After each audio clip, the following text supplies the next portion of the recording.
Bismillahirrahmanirrahim. Assalamualaikum warahmatullahi wabarakatuh. Salam sejahtera untuk kita semua. Selamat pagi anak-anak. Apa kabar hari ini?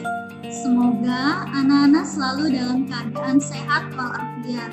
Amin ya robbal alamin. Alhamdulillah, bertemu kembali hari ini bersama Ibu Kiki, Ibu Hesti, dan Pak Firdaus, yaitu Bapak dan Ibu guru kalian yang mengajar di kelas 3A, B, dan C. Anak soleh dan soleha, walaupun dalam kondisi daring atau pembelajaran jarak jauh, namun kita harus tetap semangat belajarnya ya.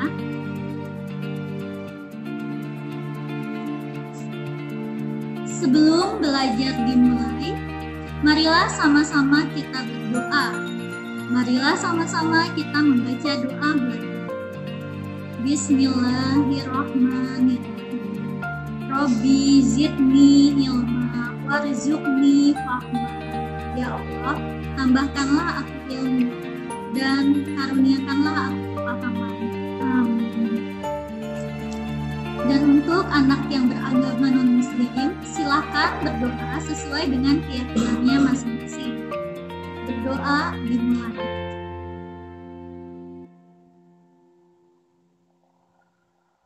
Berdoa selesai.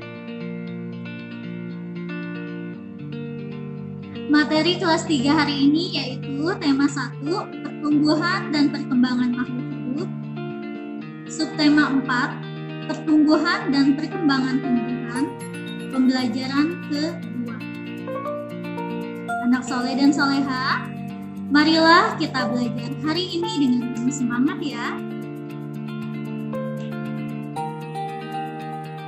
Adapun tujuan pembelajaran hari ini yaitu 1.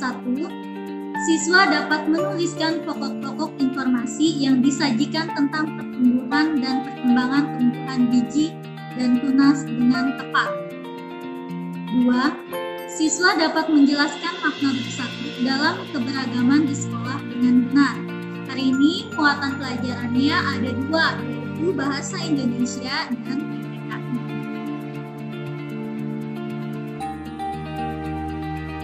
Ayo mengamati, bacalah teks berikut ini.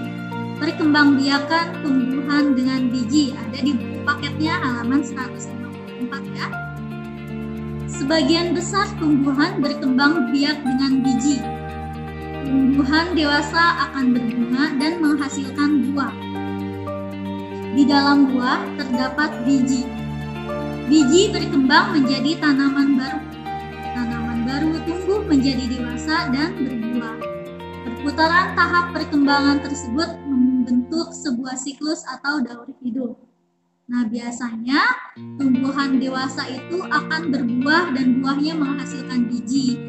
Biji tersebut bisa ditanam dan akan tumbuh menjadi tumbuhan dewasa. Seperti itu perputaran tahapan perkembangan tumbuhan. Nah, perputaran tersebut dinamakan daur hidup tanaman atau tumbuhan. Perhatikan gambar bagian-bagian biji di bawah ini. Anak soleh dan soleha, di sini ada gambar tentang perkembangbiakan tumbuhan dengan biji, yaitu ada embrio. Embrio itu calon tumbuhan baru. Kemudian ada selimut biji yang melindungi biji, dan ada kotiledon, yaitu sumber makanan untuk calon tumbuhan.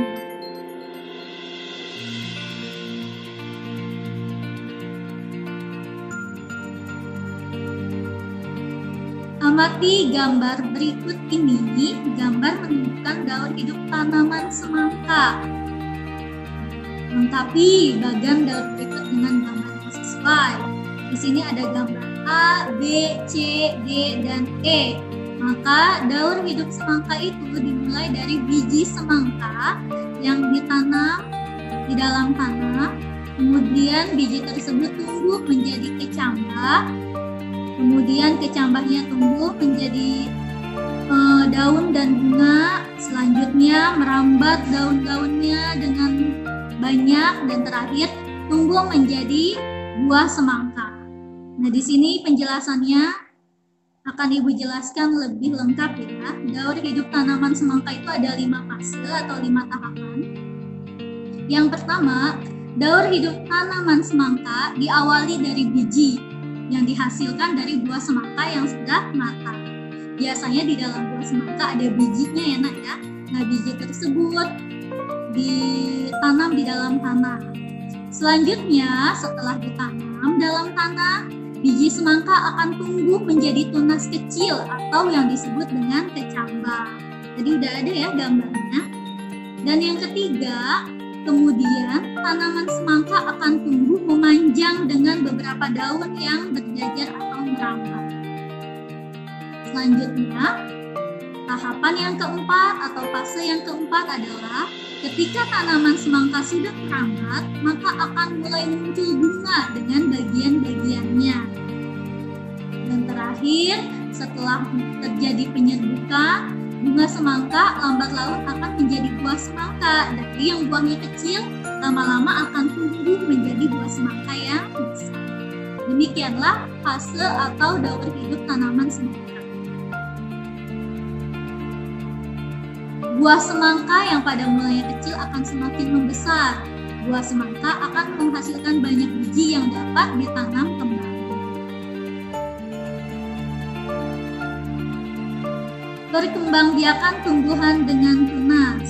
Nah, selain dengan biji, ada juga tumbuhan yang berkembang biak dengan tunas. Selain dengan biji, tumbuhan berkembang biak dengan tunas. Tunas adalah anakan yang tumbuh di dekat tumbuhan induknya. Ada juga tunas yang tumbuh di daun induk. Contohnya, tanaman cocor bebek. Salah satu contoh tumbuhan yang bertunas adalah pisang dan cocor bebek. Di sini ada gambar. Ini tunas, ini namanya tunas. Tunas itu tumbuh di dekat tumbuhan induknya. Ada juga nih di sini tumbuh di daunnya. Ini gambar cocor bebek dan ini gambar pohon pisang.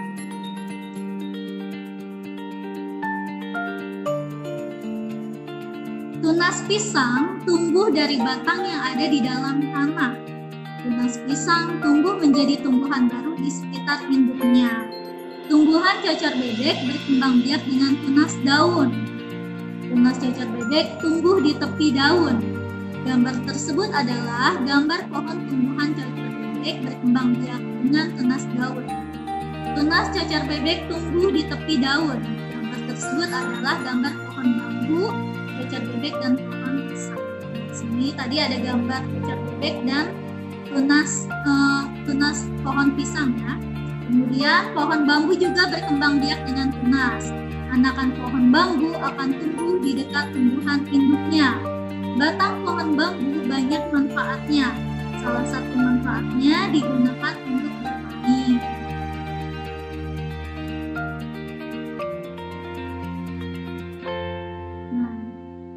Permainan apa yang menggunakan pohon bambu? Di sini ada namanya bermain lompat bambu. Bermain lompat bambu memerlukan kerjasama yang baik antara sesama pemegang bambu maupun pemainnya.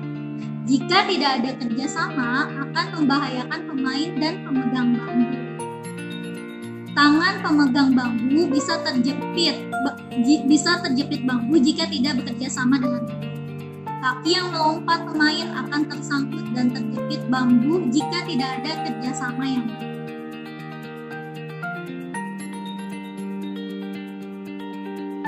Selain kerjasama, konsentrasi pemain juga sangat penting saat bermain lompat bambu.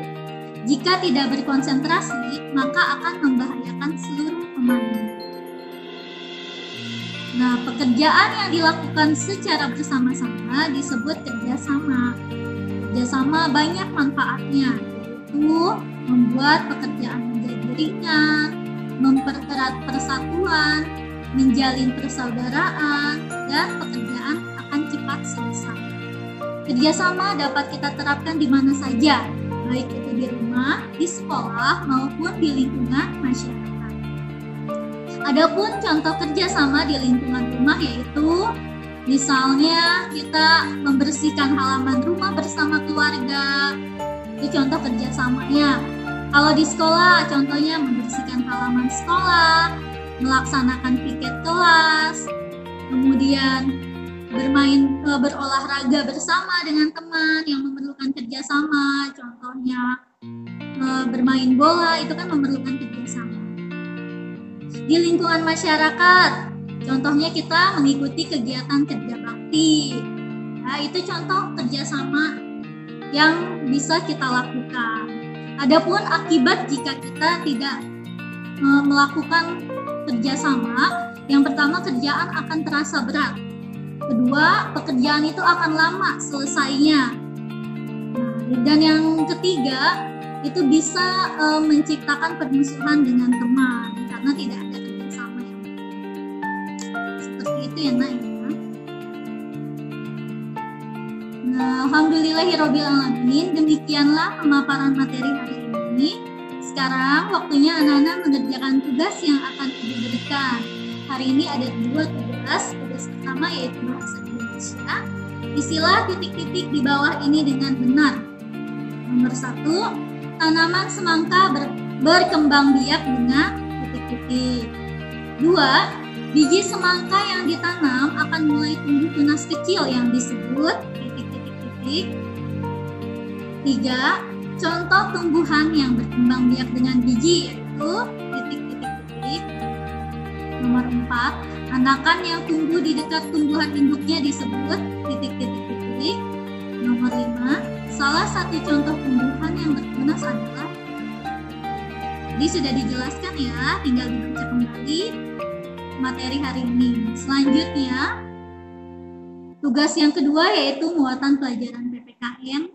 Isilah titik-titik di bawah ini dengan benar. Nomor 6, pekerjaan yang dilakukan secara bersama-sama disebut titik-titik-titik. Nomor 7, manfaat kerjasama yaitu titik-titik-titik. Nomor 8, akibat jika tidak adanya kerjasama adalah titik-titik-titik. Nomor 9, contoh kerjasama di lingkungan rumah yaitu titik-titik-titik. Dan terakhir nomor 10, piket kelas merupakan contoh kerjasama di lingkungan titik.